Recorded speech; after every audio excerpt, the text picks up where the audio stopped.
Morning. Eliezer, you can hear me? All right. We are in the Maseches on page 61.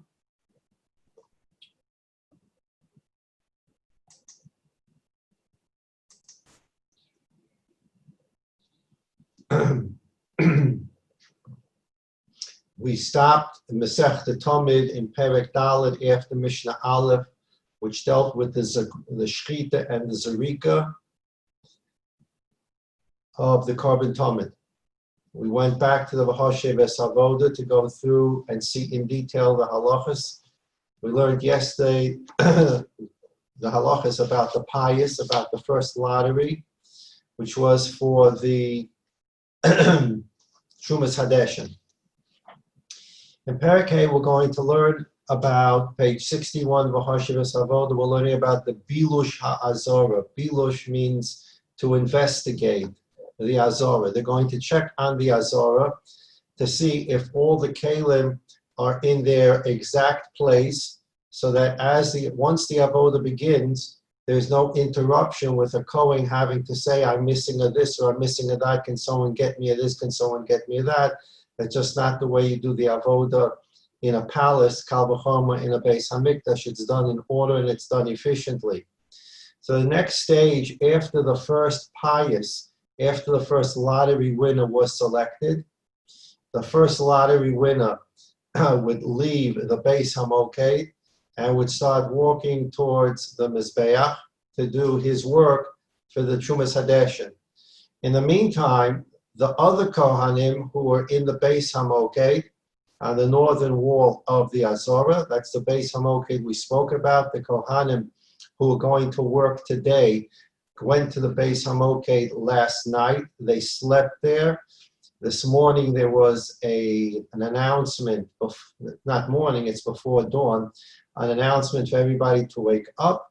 And then the supervisor of the pious of the lottery came into the Beis Hamoked, according to Rov Mefarshim. We talked about this according to the Rambam, to the Lishkas Hagazis, and did the first pious. The winner was going to do the Trumas Hadeshin. In order to do the Trumas Hadeshin, he had to go into the Azora. And the way he went into the Azora was through the Pishpash Katan, which we'll talk about in a moment, a little door on the southern side of the Beis Hamoked. Midos diagram number 3, our Beis Hamoked.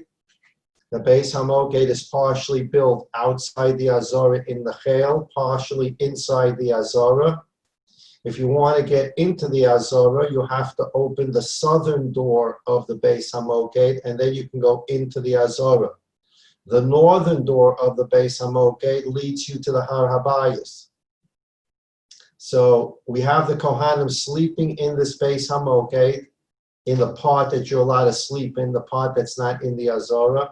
They've been woken up. The ones who wanted to partake in the pious have already gone to mikvah below the Beis Hamoked, under the Beis Hamoked. They've come up from the mikvah. They've dressed in their bigdei kahuna. The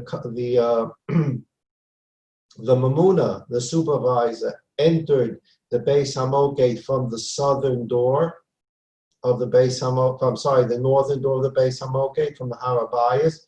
He did the pious, the lottery, and here we have a winner for the Trumas Hadeshin.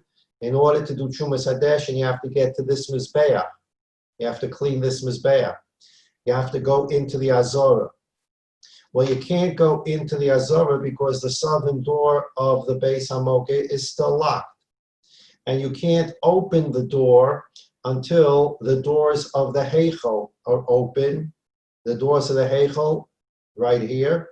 That tells you that the day is ready to begin the Avoda, but we're not going to open those doors yet. So how did the Kohen, who was going to do the Trumas Hadeshin, leave the Beis Hamoked through the southern door and get to the Mizbeach? He went through a Pishpash. It's a little door. We've taken a look at that. It's a little door inside a big door. Let's see if we can get to the picture again.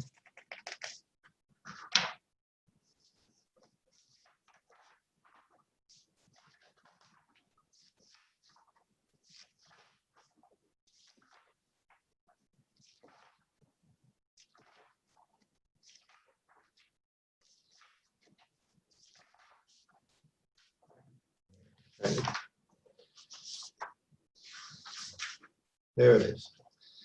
That was right on the page. Page 61, right on the page we're on, diagram 35.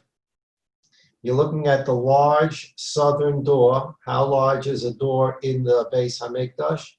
It is 10 amos wide, 20 amos high, except for the opening to the ulam, which is double that size, 40 by 20. Otherwise, we're dealing with an opening and a door that's 20 high, 10 wide, and it's two doors. So each door is 5 amos wide and 20 amos high. You notice in the door, there's a little door. This is the door that's on the southern side of the Beis Hamoked, through which the Kohen, who's going to do the Trumas Hadeshen, is going to be able to walk out into the Azorah and go to the Mizbech and do the Trumas Hadeshen.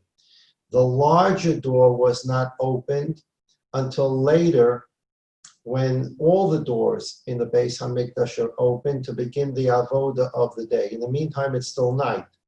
So the door that's open is that little door. The Kohen who wins the Trumas Hadeshen is going to go through that door into the Azorah, and he's going to go towards the Mizbeach to do the Trumas Hadeshen. Along with that, there are a group of Kohanim who slept in the Beis Hamoked, who are also going to exit through that door, and their job is Bilush HaAzorah. They're going to check and investigate the Azorah. They're going to make sure that all the Kalim are in their place. So the halacha now says, Aleph, Acha shedofak hamamuna al shar shel Beis Hamoked. After the supervisor, the mamuna who woke them up, knocked on the door of the Beis Hamoked, Hakonim postin lo es hapishpash, ushar kon shebein Beis Hamoked ubein ha'azorah, v'nichnas l'soch Beis Hamoked. Now he's not describing exactly what I just said, but he's working with a different shita, and we're working through the shita that's brought down by other Rishonim. When we learned the Mishnah, we mentioned this. The Mamuna came in the northern door of the Beis Hamoked from the Harabayas. In the Beis Hamoked, there was the lottery. And then when the time came, they opened the little pishpash on the southern door and entered the Azorah.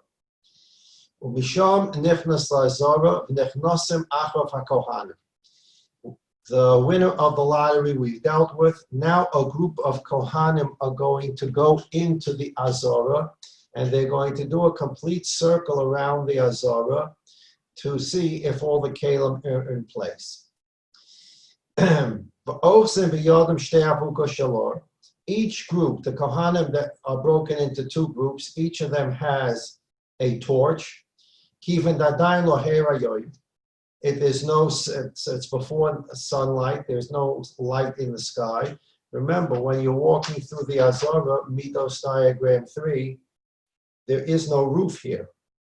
The Ezras Noshim has no roof.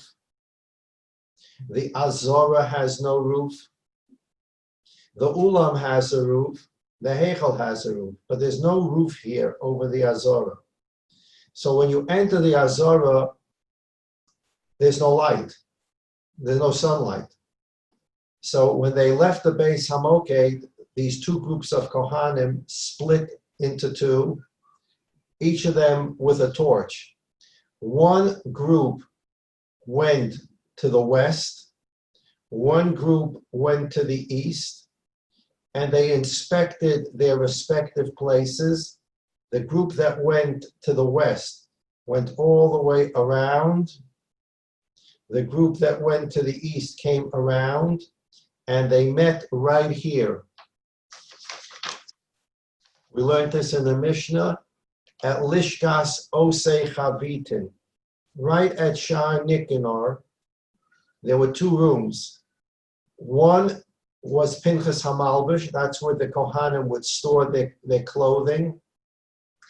And this is Osei Chavitin. This is the room where they would start where they would actually bake the 12 chalos that had this has nothing to do with the lechem aponim. The lechem aponim stayed in the heichal for the whole week. Every day, 12 breads were baked in the lishkas osei chavitin.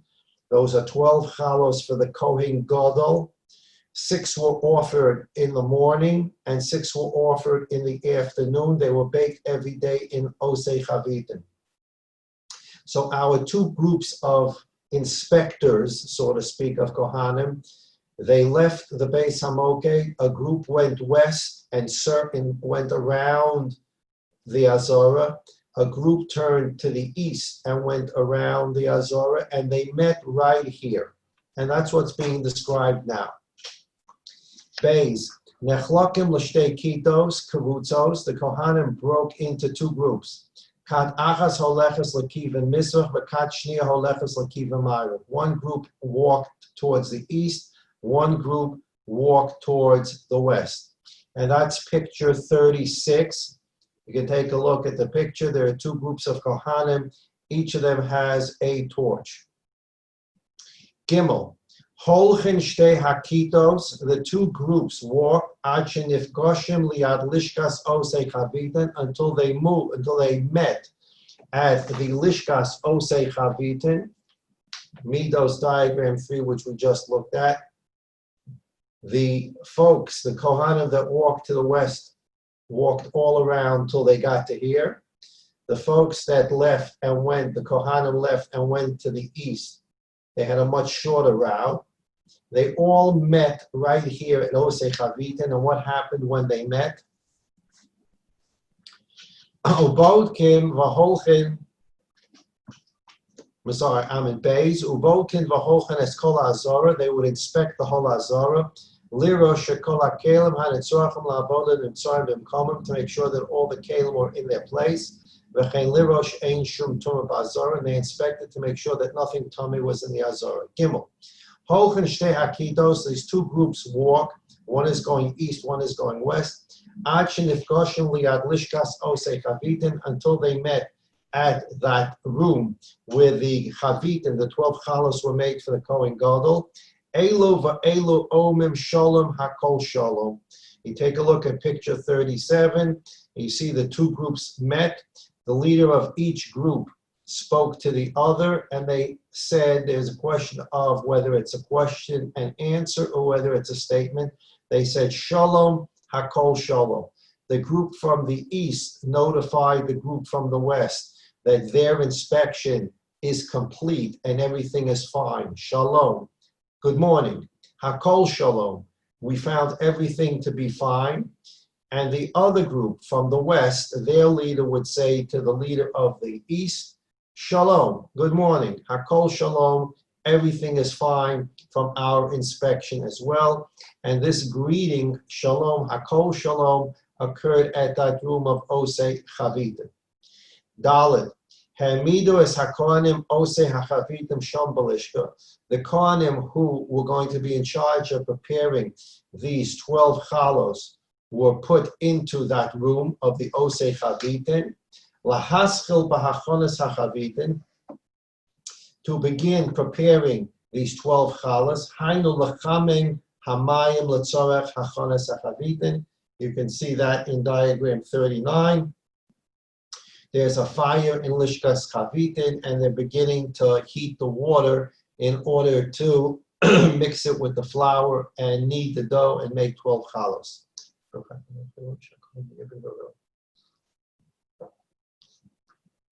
And they can actually begin preparing the chalos, not just warming the water. They can prepare the chalos. The point being that the chalos could not be offered on the Mizbeach.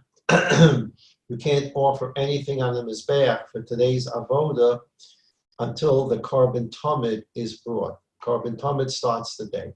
So they can heat the water, they can prepare the flour, they can even knead the dough, bake. They can't bring it to the Mizbeach until after the carbon Tamid.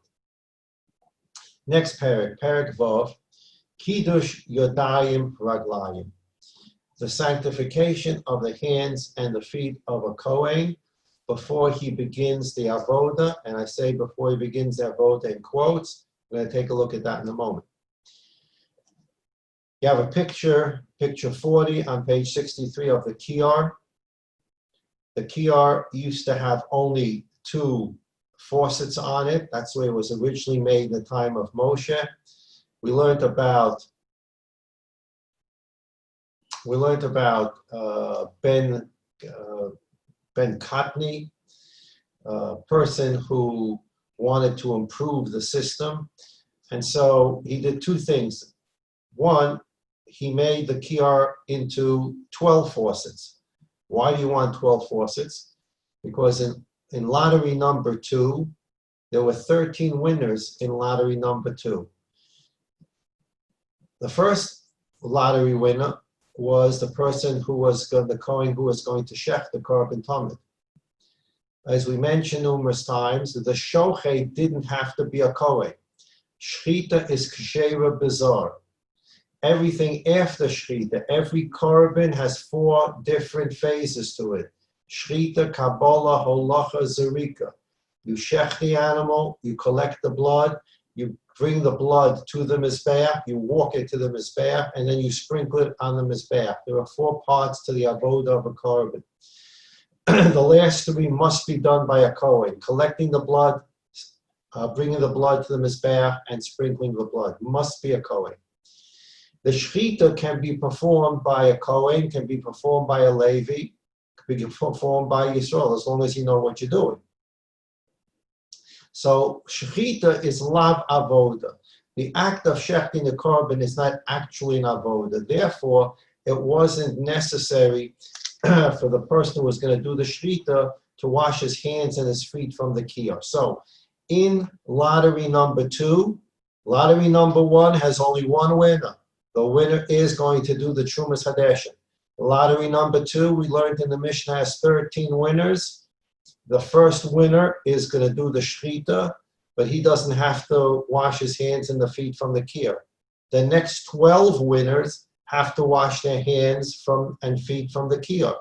So under the old kiyar, you only had 2 faucets. That means that Kohanim would have to wait in line. It would take time until everyone can wash and the avodah could begin. So Ben Kotny improved the system, and he made the kiyar into having 12 faucets. So all 12 Kohanim of the second lottery who have to wash their hands and their feet from the kiyar can all do it at the same time, and therefore the avodah would run more efficiently. So that's your picture on page 63, picture 40, the kiyar, and those are the 12 faucets. That was improvement number 1 that Ben Kotny did. The second improvement we'll see later. He built the pit in the ground so that you can immerse the kiyar at night into a mikveh, and the water in the kiyar was not nifsal balina overnight, and therefore you wouldn't have to pour it out. We'll see that later. We learned about it in Mishnah. Page 63. Kol kohen sheba lavod avodah b'mikdash. Any kohen that comes to do avodah in the Beis HaMikdash, tzorech tchila lekadesh yoda v'raglav. He has to, quote unquote, sanctify his hands and his feet from the kiyar. This is an absolute requirement. Shem ovad below sherochatz yoda v'raglav tchila chayav misa b'dei shamayim v'avodosa psula. A kohen that does avodah without washing his hands and his feet from the kiyar, the avodah is pasul. If a kohen goes and sprinkles blood on the mizbeach from a korban and he hadn't washed his hands and his feet from the kiyar, the korban is pasul, the avodah is pasul, start from scratch. Not only that, the kohen who does avodah without washing his hands and his feet from the kiyar and did so intentionally, is chayav misa b'dei shamayim, is chayav the heavenly debt. So this is a very important part of the daily preparation for avodah. A kohen that doesn't wash his hands and his feet from the kiyar and does avodah is chayav the heavenly debt. In footnote number 1, remember I said put in parentheses my word during the avodah. There is a question about a kohen Let's go to diagram Midos number 3. A Kohen wants to walk in the Azorah. He's a Kohen. He's allowed to walk in the Azorah. But he has no avodah that he's getting ready to do. Are you allowed to walk in the Azorah without going to the kior and washing your hands and your feet? Or do you have to use the kior only if you're in the Azorah to do an avodah? So in footnote number 1 on page 63, this question is raised. V'nechlaku harishonim, heicha shenichnas leheichel blolasas avodah. There's a machlokus between the Rishonim about a person who enters the heichel without any intention to do any avodah. Im gam kein tzorach lekadesh yoda v'raglav olo. Does he also have to wash his hands and the feet before he can walk around the Azorah? Or is washing hands and the feet kiddush yadayim v'raglayim only if you're in the Azorah to do avodah? Okay, halacha beis. Ein tzorach lekadesh lefnei kol avodah she'oved ela maspik shemakadesh betchilas hayom v'zeh mo'al lechol ha'avodah sheyase achakach kol zman she'einu masiach daitei mishmiyasa. The Kohen washes his hands and his feet from the kiyar. He doesn't have to do it every time he goes to another avodah. So you can have a Kohen who's doing multiple things. He could have won the lottery to do the Trumas Hadeshet. He washed his hands and his feet from the kiyar. Later in the day, a whole group of Jews came from the Golan and came from Be'er Sheva and came from Bnei Brak and came from Tel Aviv. A whole bunch of Jews, hundreds of Jews came to the Beis HaMikdash and they want to bring korbanos. All the Kohanim of that day, today, this week is Ruvain week, and today is Wednesday day for Ruvain. And you have a certain amount of Kohanim that do the avodah today. Well, there's a tremendous amount of avodah to do. Our winner of Lottery 1 already washed his hands and his feet before dawn to do the Trumas Hadeshet. And now a mass of people come into the Beis HaMikdash and they need to bring private korbanos. He doesn't have to wash his hands and his feet again from the kiyar. Once he washed his hands once, he's good for the day to do any avodah that he has to do. As long as as long as he didn't lose his attention span over his hands and his feet. So as an example, if he did avodah, and then he decided to take a nap. He took a nap, and Yadayim shel Adam Askani Yisheim. People move around when they sleep, and as they're moving around, their hands touch different parts of their body. They may not be cognizant of it. When that Kohen wakes up and he wants to go back in the Azorah and do avodah, he has to go back to the kiyar and be makadosh yoda v'raglo. But if there was no hesed chadas, he didn't lose his attention, his focus, that he's still in the Azorah and needs to do avodah. Once the kiddush yadayim v'raglayim that he did once is good for the whole day. Halacha gimel. Efshel lakadosh mikol klei shavei sheyesh b'mikdash. Ve'ein tzorach dafka min akir. What about the bathrooms? There's a question from the Sammets. What about the bathrooms and being makadosh yoda baraglav? Al pi pshutai, the discussion in Masechta Yuma. Pi pshutai depends if it's a little more complicated than. When we talk about going to the bathroom, we think about the person went to the bathroom and now his hands are dirty.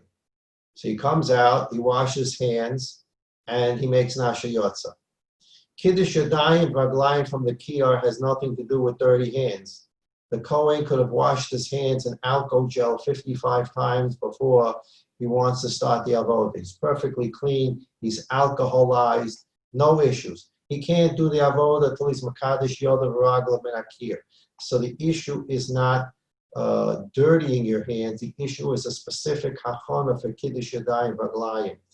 So the question is a hesed hadas more than dirt. So is there a hesed hadas when a person goes into the bathroom. Is a Kohen able to continue to focus on his Yodayim Raglayim even if he's in the bathroom? So you're raising a different question. In all probability, yes, he does have to be Makadosh Yodav V'Raglav Min HaKiyar, but it has nothing to do with what we consider. We come out of the bathroom, we wash our hands, Asher Yotza. The Kiddush Yadayim Raglayim has a different connotation to it. It's getting ready. It's sanctification of the hands and the feet for the avoda. So that's really the long, not short answer to your question. In all likelihood, he would be Makadosh Yodav V'Raglav again. But again, it wouldn't be a cleanliness issue. It would be a Kiddush Yadayim Raglayim issue of a possible Hesach Hadas. So, for example, in footnote number 2 on page 63, it gives you examples of a Hesach Hadas. Shebehem tzarech las l'karken sheyotza l'chutz. The Kohen left the whole Beis Hamikdash area, and he's going to come back later. When he comes back later, presumptively, while he was outside the Beis Hamikdash, he wasn't concentrating on his hands and his feet any longer. And when he comes into the Beis Hamikdash, he would have to wash his hands and his feet to prepare for the avodah. So halacha gimel, efshel kadosh mikol kli shorei sheyesh b'mikdash. You can actually a Kohen can wash his hands and the feet from any holy vessel. A holy vessel, there are all kinds of holy vessels, kli shoreis, that were used in the Beis Hamikdash. If someone took water, we're not going to talk about what water you need, that's the halachas of kli shoreis, the halachas of the kiyar. Someone takes water that can be used and puts it in. Let's say he has a big bowl. There's a big bowl in the Beis Hamikdash, and he puts the correct water in that bowl, and then he puts the bowl on the ground. He washes his hands and his feet from that bowl. That's fine. That's Kiddush Yadayim Raglayim. It doesn't have to be the kiyar. It has to be water that flows out of a kli shoreis. However, the best way to do this is for a Kohen to wash his hands and his feet from the kiyar. Okay, there's a question on the screen about a Kohen. We talked about that. That's footnote 1 on page 63. If a Kohen enters the Azorah and without any intention of doing avoda, it's a machlokas rishonim if he can go into the Azorah and just walk around without kiddush yadayim raglayim. Some say he can, some say he can't. Those who say he can hold that the only time you need kiddush yadayim raglayim is if you're going to do avoda. A Kohen that's going to walk in the Azorah for whatever reason he wants to walk in the Azorah does not require kiddush yadayim raglayim according to that opinion. That is footnote 1 on page 63. Page 64, how do you do Kiddush Yadayim Raglayim? How does the Kohen do it? Daled, Shir HaKiddush. Makadosh es Yodav ad sof kaf hayad mokem chibur lakana, picture 41. The washing of the hand is the entire hand until the wrist. You can see there's a picture there. That whole entire part of the hand has to be washed. The esragel of makadosh kol kaf haregel ad hakarsel, and the foot has to be washed until the ankle. You can see that in picture 42. Kol hamemos kshem l'kei, kol hamemos kshem l'kiddush. All waters can be used for kiddush yadayim raglayim, not your tap water. Bein mayim chayim, whether it's water that came from a natural spring, ubein mei mikvah, or was water that was gathered in a mikvah. Obviously, there are two types of places that can be used to immerse yourself. There's the mayim chayim, there's the natural well. If you've ever been to Tzvas and tried out the mikvah of the Arizal, you know what a natural well is and how cold that can be. So that's a natural well for Tevilah. And then there's sometimes we built a mikvah with the halachas of the mikvah, in which we gather water. A natural flowing well is not gathered water. It's naturally flowing constantly. A mikveh, we gather water in halachically specified ways. So the water for Kiddush Yadayim Raglayim can either be Mayim Chayim water, or can be water from a mikveh that was put into the kiyar. As long as the water hasn't changed colors. It has to look like water, and this deals with all halachas of mikveh. What happens if somebody poured some grape juice or wine into a mikveh? For those who learned these halachas in mikvahs, there are all kinds of halachas about changing the color of the water and whether it's still kosher for a mikveh. Page 65. Seder Maaseh Kiddush. If you want to see what it looks like, you take a look on page 65, picture 43. You have a Kohen standing at the kiyar. His right hand is on his right foot. His left hand is on his left foot. He's bent over, and his right hand is washing his right foot. His left hand is washing his left foot. So not only is the hand being washed, the foot is being washed. And that picture is a picture of the kiyar with the 12 faucets and a Kohen doing Kiddush Yadayim Raglayim. Vav, page 65. Omer HaKohen Amida Gemura. The Kohen stands up in an absolute manner. Vafilu lo ayidei semicha v'dova ze ma'akev. The Kohen can't be leaning on something while he's standing or bending over for Kiddush Yadayim Raglayim. When someone is holding on to something, and he's holding on to it in a way that if you took the thing away, he would fall, the halacha says it's not considered that he's standing. So I'll give you an example that's nogea our halachas today. A person is davening Shmona Esrei. He has his siddur on a stender, and he's standing at the stender, and he puts his two hands on the stender. And he's so holding on to the stender that his weight is being supported by the stender. If someone were to remove that stender, he would fall down. Because he's standing and holding on to something that's supporting his actual ability to stand, it's as if he's not standing. So therefore, it's as if he's sitting during Shmona Esrei. So if someone is holding on to a stender not so tight, and if you take the stender away, he'd still be standing, that is basically okay.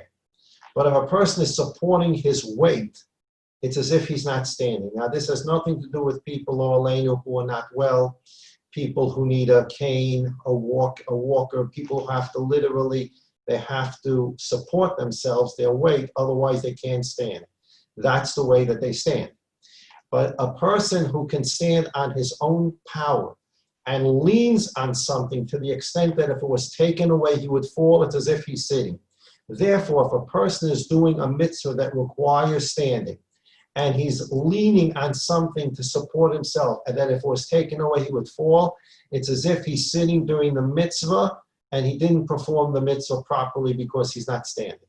So the Kohen, when he's being Mekadosh Yodav V'Raglav Min HaKiyar, he can't put his right hand on his right foot and wash the right hand and the right foot while his left hand is holding on to something and supporting him in such a way that if you took away the support, he would fall over.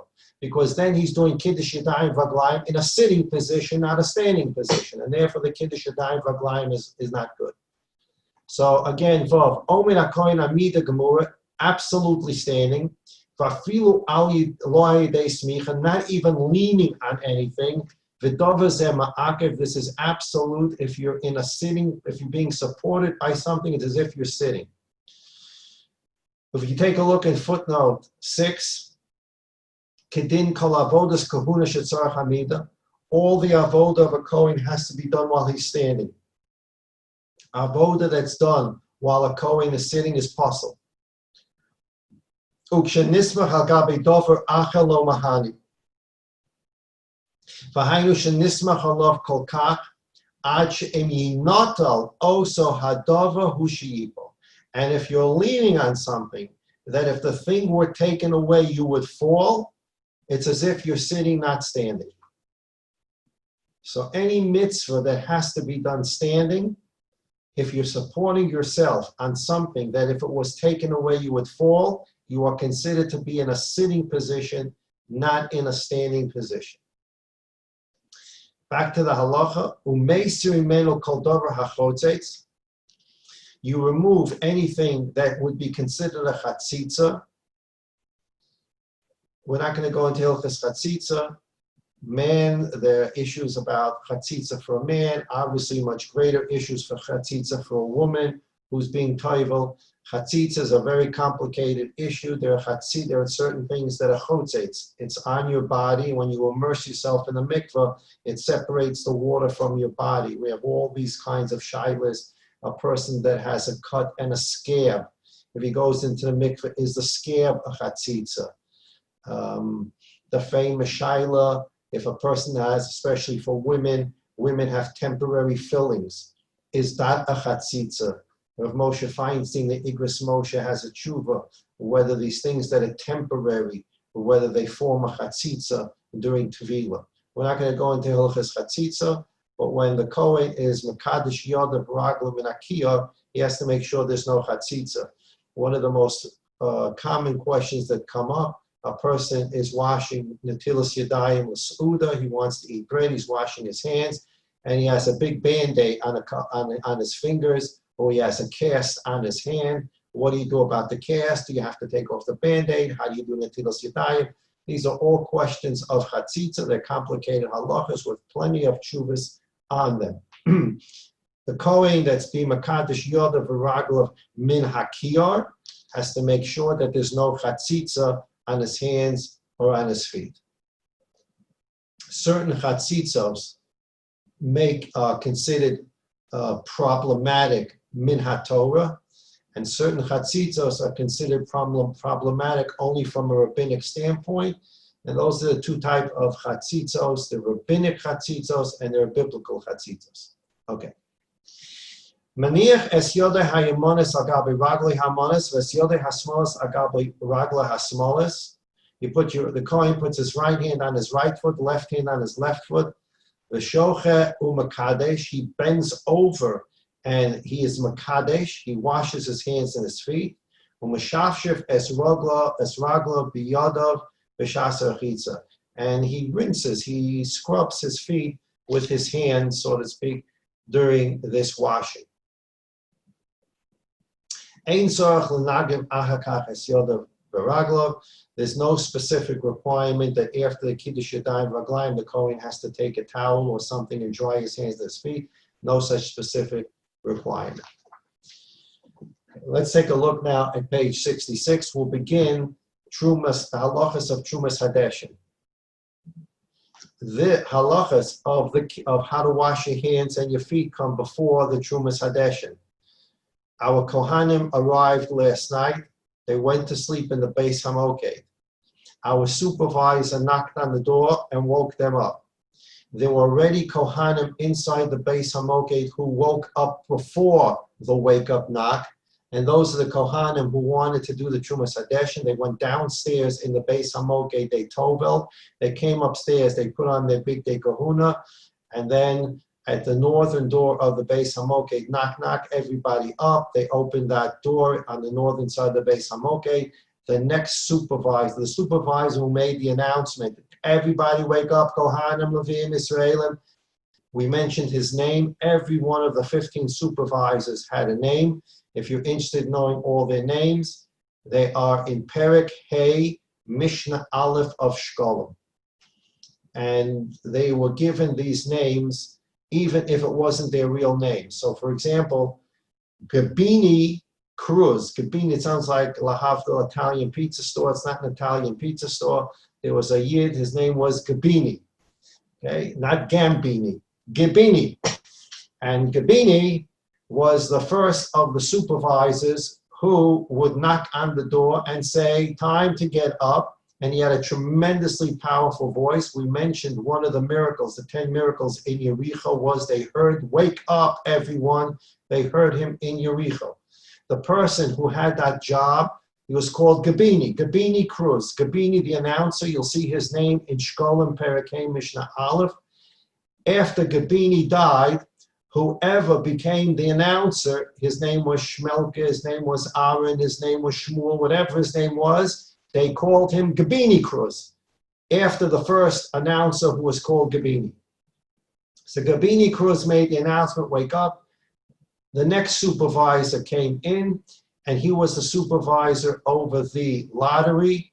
The Kohanim who were ready, it's still dark outside, they do the lottery, which we learned about yesterday, the pious. We have our winner, he has to do the Trumas Hadeshin. They opened that little pish-pash on the southern door of the Azara. The winner of lottery 1 walks through that little door into the Azara towards the Mizbeach, but he can't do Trumas Hadeshin. What does he have to do before Trumas Hadeshin? Kiddush Yadayim Raglayim. So, going back to Midos number 3, our winner number 1 came out of the southern door of the Beis Hamoked.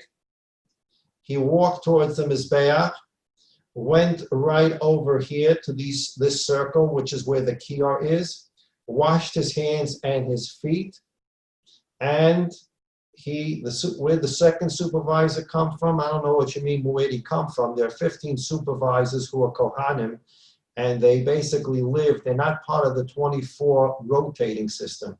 They are supervisors, they're there every week. There are 15 of them. And the supervisor for the pious also came in through the northern door of the Beis Hamoked to do the pious. So our winner, we're not up to there yet. When did they take the kiyar out of the box? Our winner number 1 is going to take the kiyar out of the box. That's where we're going to get to right now. That's why in the V'hashev Havoda we have the kiyar and Kiddush Yadayim Vraglayim before the halachas of Trumas Hadeshin. Our winner number 1 comes out of the Beis Hamoked, that little pish-pash, the southern door. He comes through this area. He comes to the kiyar area. The kiyar has been immersed in a bar. Remember, we learned the halacha, there's something called nifsal balina. Anything that remained overnight in a place that wasn't absolutely kadosh and it wasn't being used, it couldn't be used the next morning. Nifsal balina, it became possible through sleeping. In other words, it went, it lasted through a night and wasn't used. Originally, the kiyar was exactly as you see it on page 65. You take a look on page 65, that's the kiyar, the Kohen standing there. The day came to an end, and there was water still left in the kiyar. And there was no place to put the kiyar. So, for example, today's Zavod is finished. Tonight, the kiyar, Wednesday night, the kiyar has still water in it. Tomorrow morning, Thursday, you couldn't use that water anymore. That water slept overnight in a Kli Kodesh, in the Kli Shares, and tomorrow you couldn't use the water. So they would have to pour out the water. Our friend, Ben Katni, who changed the kiyar from 2 faucets to 12, he also made a second improvement. If you look at page 65, towards the left-hand corner, you can see the beginning of a pit, of a bar. He put that bar in there. Question how you're allowed to do that. How can you make changes in the Beis HaMikdash? We're going to leave that for now. We discussed that a bit in the Maseches Midos. He put a bar into the floor, and mikvah water was in that bar. Therefore, when the night came, they would put the kiyar into the bar, and now the kiyar and the water in it were immersed in a mikvah, and therefore the water did not become pasul balina. When our lottery, so the whole night the kiyar is immersed in the bar. Our winner number 1 has to go to the kiyar, wash his hands and his feet before he can do Trumas Hadeshin, but the kiyar is down in the bar. So if you take a look at page 67, we're jumping a little ahead of ourselves, but if you take a look at page 67, our winner number 1 is standing at the kiyar. the pulley system you can see. The night before, the kior was lowered into the bar. And in the morning, our winner number one is going to crank it up and out. And he's going to wash his hands and his feet from the kior, kiddush yadayim v'raglayim, and then he'll be able to do the Trumas Hadeshin. That was a second miracle about Yericho, that tremendous cranking noise of lifting the kior out of the bar was heard all the way to Yericho. So page 67, picture 46, is showing you our winner number one for the Trumas Hadeshin, cranking out the kior before he would be allowed to do the Trumas Hadeshin. So let's go now to page 66 and we'll learn halacha to begin Trumas Hadeshin. Dine Trumas Hadeshin. Mitzvahs asay min haTorah, laharim gecholim mitor Hadeshin shal gabe hamizbech b'chol yom. It's a mitzvah. One of the 613 mitzvahs in the Torah is that a Kohen should take some ash off of the top of the mizbeach. In other words, before dawn, at least the way we learned. The Rambam holds it's after dawn, but the way we learned, it's still dark outside. Winner number one went to the kior, cranked it up, washed his hands and his feet, got the shovel that was on the western side of the mizbeach, which we'll see. Took the shovel, went up the ramp, and took a shovel off. Wasn't it messy with all that water from the Kohanim washing on the floor? Probably not, because it was a tile floor and it had grout in it and probably got absorbed in the grout. The bigger problem is what happened, and we discussed this with the blood that was poured on the foundation of the mizbeach. Blood is much thicker, doesn't absorb into grout. And that we learned there was a little waterway next to the mizbeach in which the blood went into. But water generally is not a problem to sink into the ground.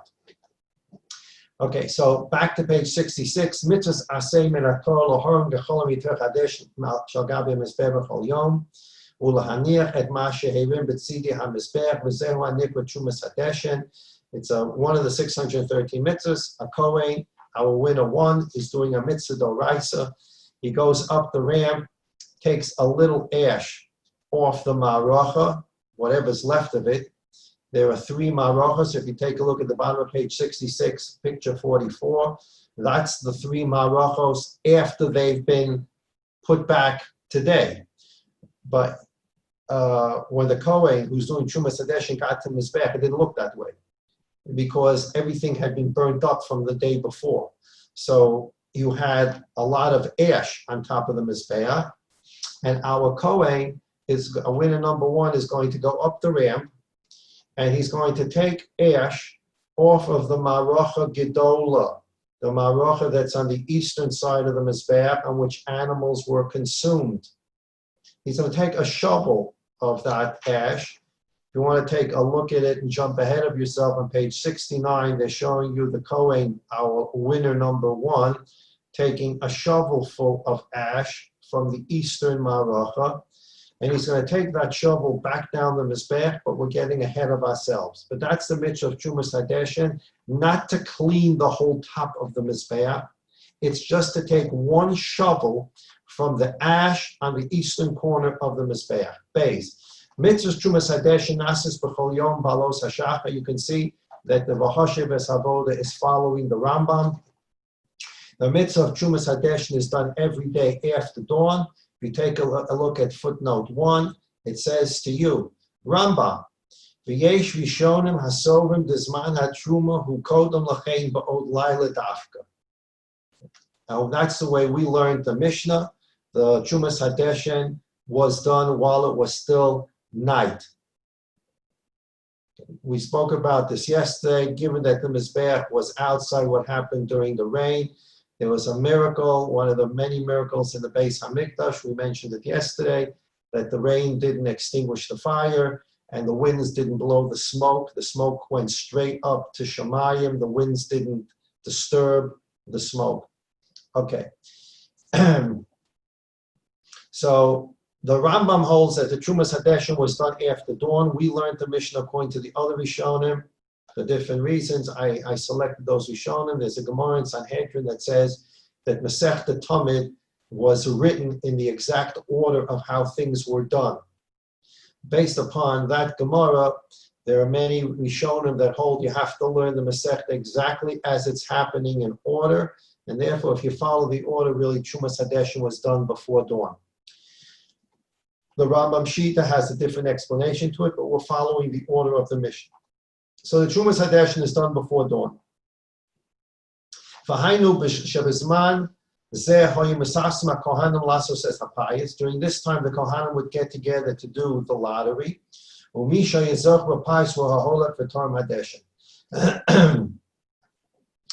won the first lottery would drew Trumas Hadeshin.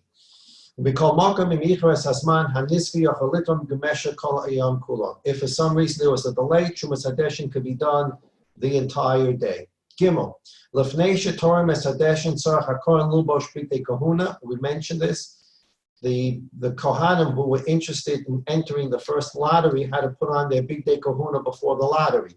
They couldn't do the Trumas Hadeshin until they were wearing big day kahuna, and in fact they were wearing big day kahuna even before the lottery. Kidin kol avoda b'mikdash, like any avoda in the mikdash, a kohen that does avoda without his big day kahuna on, the avoda is possible. If the kohen is wearing 3 out of 4, the avoda is possible. He's wearing his shirt, his pants, his gadol, but he's not wearing the special hat for a kohen hedyot. His avoda is possible. So he has to have his big day kahuna on for the lottery, and he has to have his big day kahuna on when he's going to do the Trumas Hadeshin. Amnam begadim elu einu chashuvim kishar big day kahuna elahein pchusa mehem mishum dein zeh derech eretz lava v'shar havodas pos magadim shetomas hadeshin. This is the Rambam sheet that we mentioned this when we learned the Mishnah. Rashi does not agree with this. The Rambam holds that a Kohen Hedyot had 2 sets of clothing. His clothing was made out of linen. His pants, his shirt, his pants, his robe, his hat were made out of linen. His girdle was made out of linen and wool. It was shatnez. We talked about that.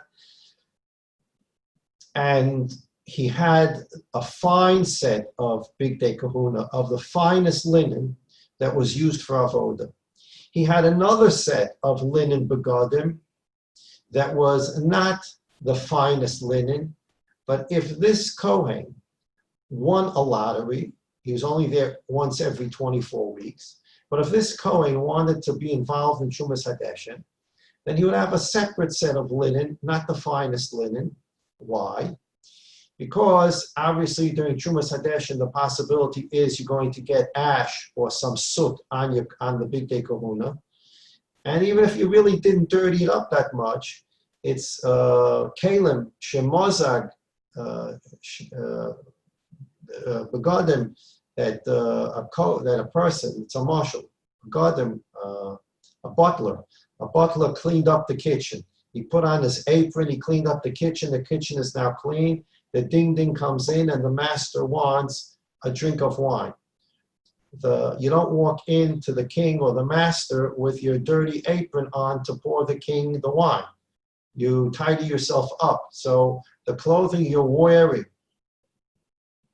that for when you're cleaning up shouldn't be the same clothing you're wearing when you're serving the king.